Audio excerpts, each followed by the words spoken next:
નમસ્કાર મિત્રો, સ્વાગત છે તમારું આપણી ચેનલ પર। શું તમે ગુજરાત સરકારમાં લેબોરેટરી ટેકનિશિયન તરીકે કારકિર્દી બનાવવા માંગો છો?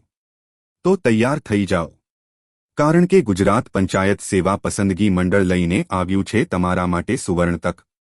મિત્રો, લેબોરેટરી ટેકનિશિયન વર્ગ 3ની નવી ભરતી જાહેર થઈ ચૂકી છે।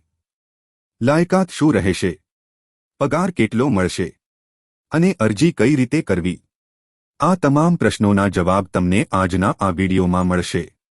ચાલો સમય બગાડ્યા વગર શરૂ કરીએ આજનો આ ખાસ વિડિયો।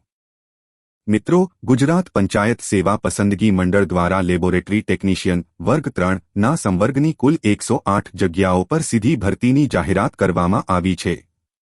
આ માટે તમારે ઓનલાઈન અરજી કરવાની રહેશે। હવે ખાસ નોંધી લેજો કે અરજી કરવાની તારીખો શું છે। ઓનલાઈન ફોર્મ ભરવાની શરૂઆત 17 એપ્રિલ 2026ના રોજ બપોરે 1 વાગ્યાથી થઈ ગઈ છે અને ફોર્મ ભરવાની છેલ્લી તારીખ 8 મે 2026 રાત્રે 12 વાગ્યા સુધીની છે। અરજી કરવા માટે તમારે https://ojs.gujarat.gov.in વેબસાઇટ પર જવાનું રહેશે। મિત્રો, કોઈપણ ભરતીમાં સૌથી મહત્વનો મુદ્દો હોય છે તેની શૈક્ષણિક લાયકાત। જો તમે લેબોરેટરી ટેકનિશિયન વર્ગ 3 માટે અરજી કરવા માંગતા હોવ તો તમારી પાસે નીચે મુજબની ડિગ્રી હોવી જરૂરી છે। 1. મુખ્ય ડિગ્રી ગ્રેજ્યુએશન।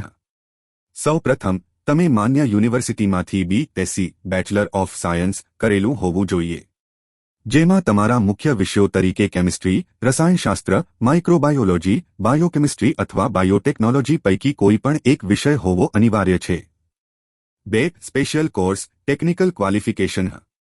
માત્ર BSc પૂરતું નથી, તેની સાથે તમારી પાસે લેબોરેટરી ટેકનોલોજીનો સ્પેશિયલ કોર્સ હોવો જોઈએ, જેમ કે ડિપ્લોમા ઇન લેબોરેટરી ટેકનિશિયન અથવા મેડિકલ લેબોરેટરી ટેકનિશિયન અથવા post graduate diploma in medical laboratory technology. Thank you for watching.